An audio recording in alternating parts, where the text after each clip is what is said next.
Peace and love, beautiful souls. Welcome back. Today is Matrix mini series episode 6. Okay. We just gonna do part 3 of the Gateway experience, guys. Okay, so let's just get into this video.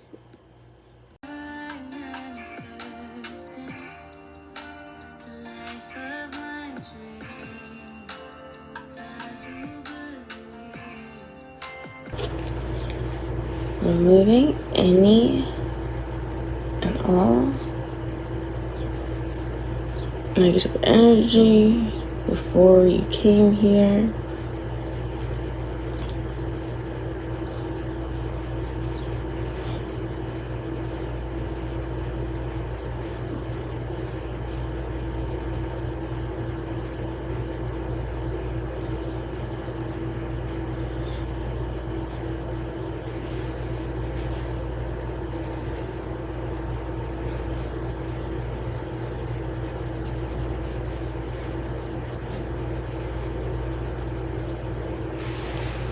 Okay. Alright. You do not have permission to access my energy. You do not have permission to feed off my energy. You don't have permission to try to attach to my energy. And so it is, Usher. Alright guys, let's get into this video, okay? Today we're going over section 5, 6, 7, and 8. I got the linkity dink up here, the linkity highlighted are 5, 6, 7.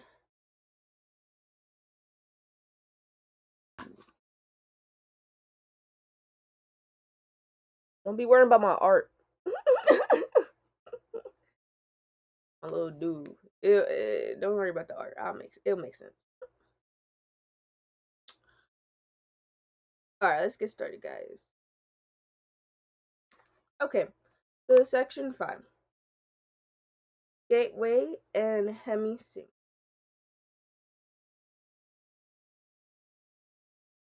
Alright, if you didn't see the last video, you might want to go check out the last video because a lot of stuff that was said here throughout was explained in the last video. Okay?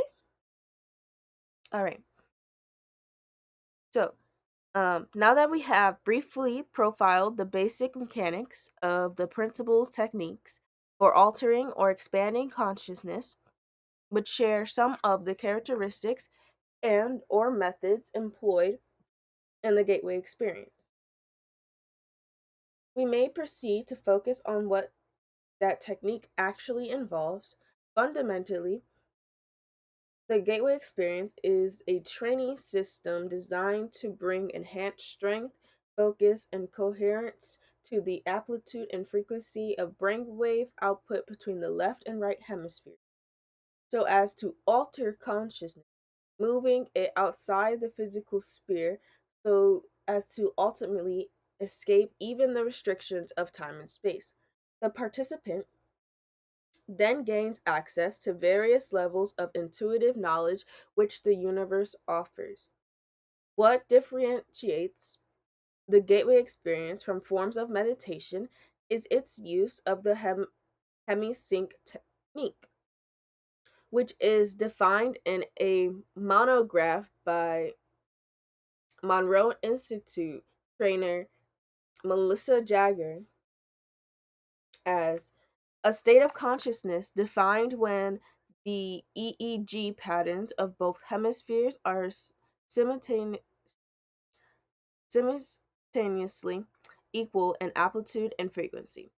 Although hemisync seems to be rather rare and of only short duration in ordinary human consciousness, Melissa Jagger states audio techniques developed by Bob Monroe, um, can induce and sustain hemisync with the Institute's basic Focus 3 tapes. She also notes that studies conducted by Elmer and Alice Green at the Menninger Foundation have shown that a subject with 20 years of training in Zen meditation could consistently establish hemisync at will, sustaining it for over 15 minutes. Dr. Strout Temlo, Temelo, a psychiatrist and a research associate of the Monroe Institute, reports that in our studies of the effect on the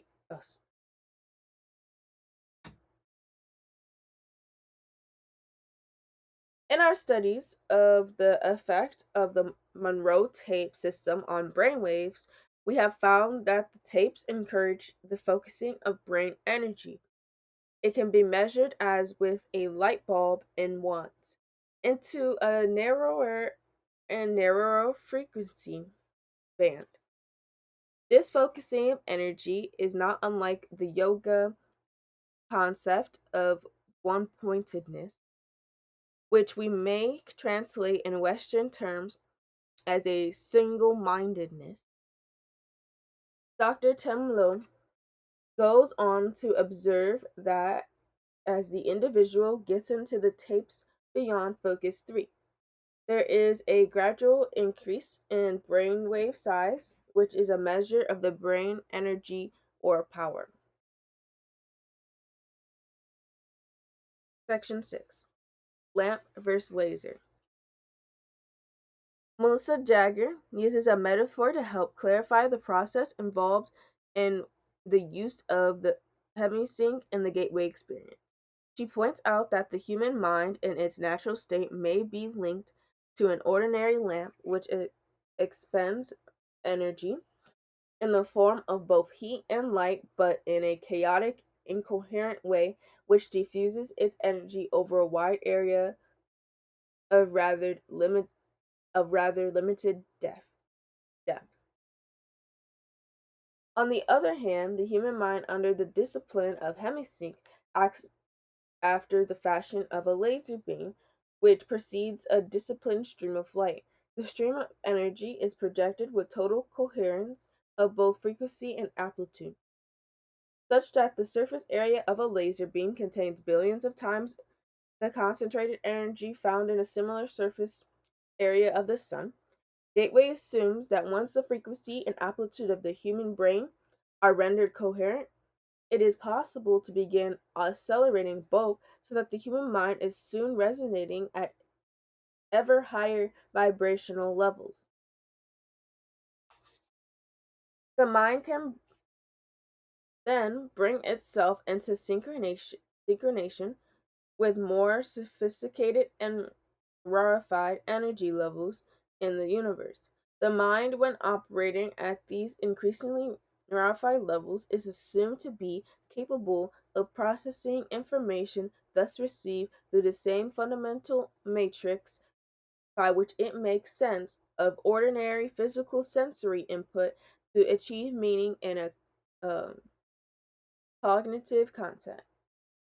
Such meaning is usually perceived visually in the form of symbols, but may also be perceived as astonishing flashes of holistic intuition or even in the form of scenarios involving both visual and aural perception. The mechanics by which the mind exercises the consciousness functions will be addressed in more detail later in this paper. Okay, so that last part there you just read.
I had to come back.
Okay, guys, I'm gonna have to take that one.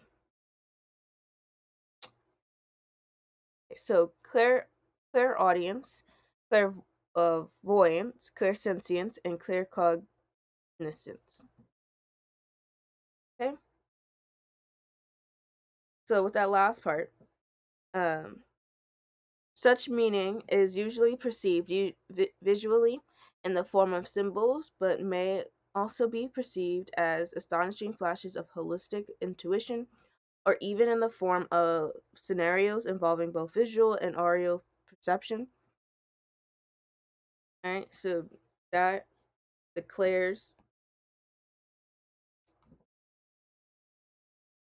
clairaudience, hearing, clairvoyance, seeing, clairsentience, recognizing a feeling, and claircognizance is knowing.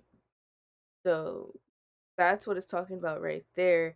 And also, it also mentions that if you raise your vibrations, you'd be able to get more divine downloads, messages from the universe. It literally said that because at a regular at the low vibration, you're not going to be able to get any messages from the universe. And like if you get messages from the universe, then you know a whole lot of truths.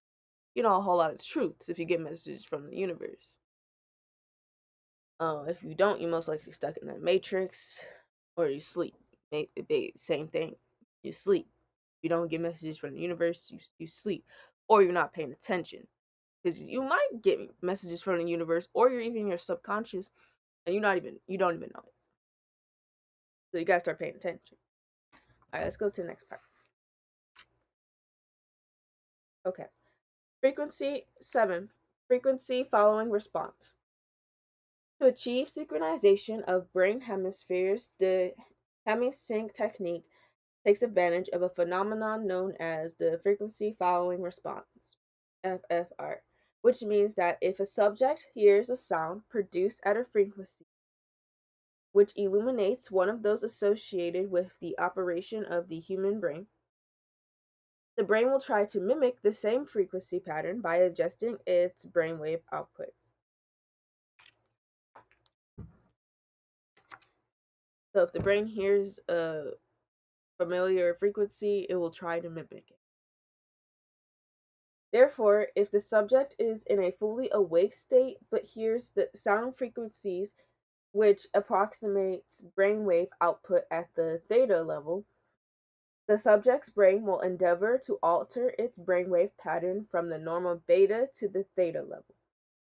Since the theta level is associated with sleep, the subject concerned may progress formally from a fully awake to a sleep state, provided that he does not consciously resist. As the brain strives to entertain its wave frequency output with the one which the person hears, since these brainwave frequencies are outside the spectrum of sound, which can be heard in pure form by the human ear, Hemi-Sync must produce them based on another phenomenon known as the brain's capacity for deducing beat frequency. If the human brain is exposed to one frequency in the left ear, which is 10 hertz, below another audible frequency played in the right ear, rather than hearing either of the two audible frequencies, the brain chooses to hear the difference between them, the beat frequency, thus availing itself of the FFR phenomenon.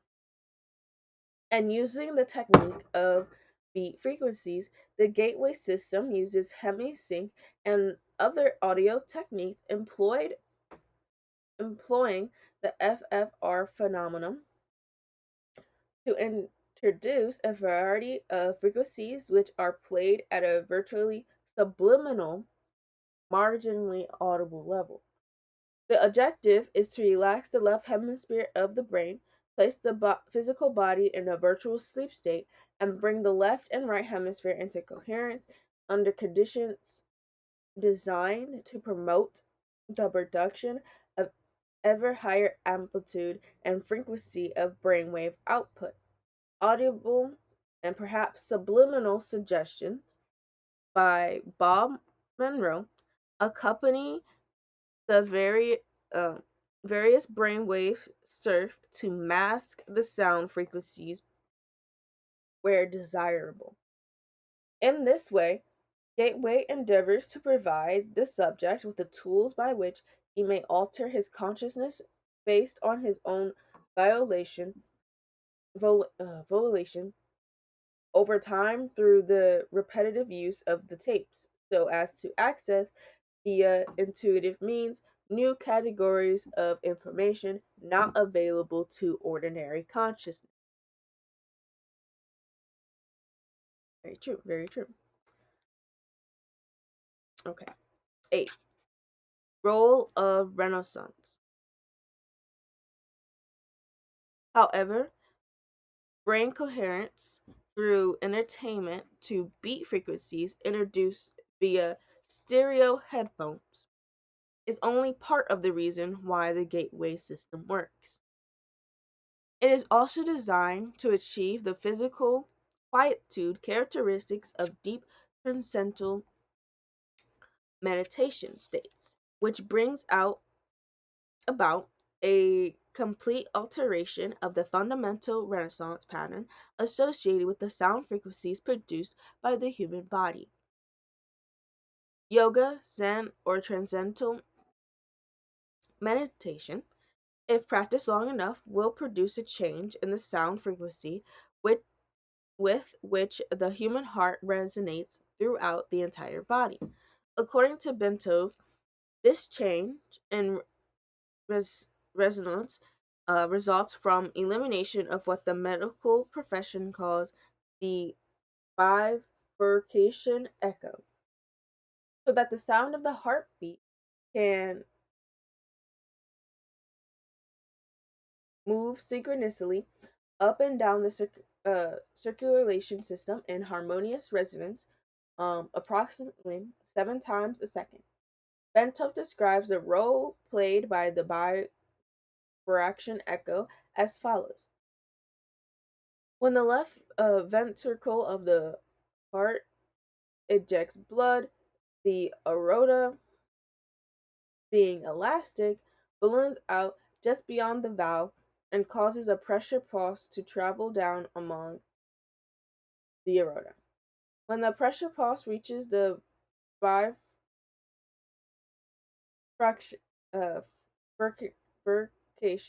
in the lower abdomen, which is where the aorta forks into to go into the legs, parts of the pressure pulse rebounds and starts traveling up the aorta. If in the meantime the heart ejects more blood and a new pressure pulse is traveling down, these two pressure points will eventually collide somewhere along the aorta and produce an interference pattern. By placing the body in a sleep-like state, the gateway tapes achieve the same goal as meditation in that it places the body in such a profoundly relaxed state that the bifurcation echoes slowly fades away as the heartbeat lessens the force of the and frequency with which it pushes blood into the aorta. The result is a regular rhythmic sine wave pattern of sound which echoes throughout the body and rises up into the head in sustained resonance. Um, the amplitude of this sine wave pattern, when measured with a sensitive seismograph type instrument, it is about 3 times the average of the sound volume produced by the heart when it is operating normally.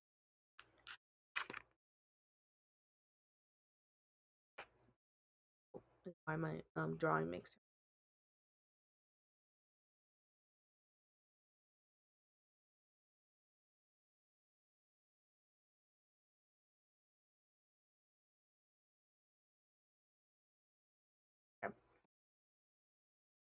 Okay, guys.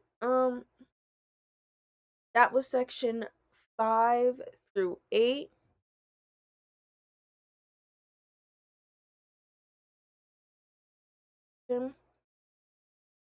As always, I'm going to leave the link below to this document so you can read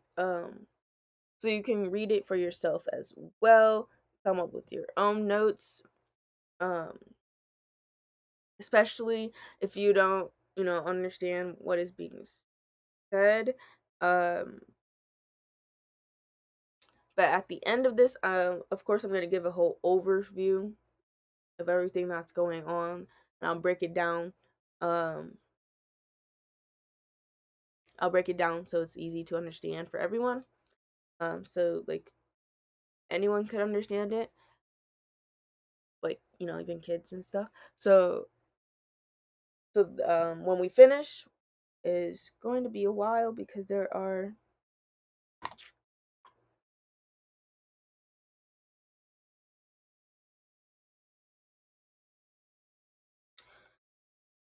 38 in total sections, and we are only on part 8. We just did part 8, our last part. So next week will be on part 9. So yeah, we got some time before getting to the big conclusion and wrap up, okay?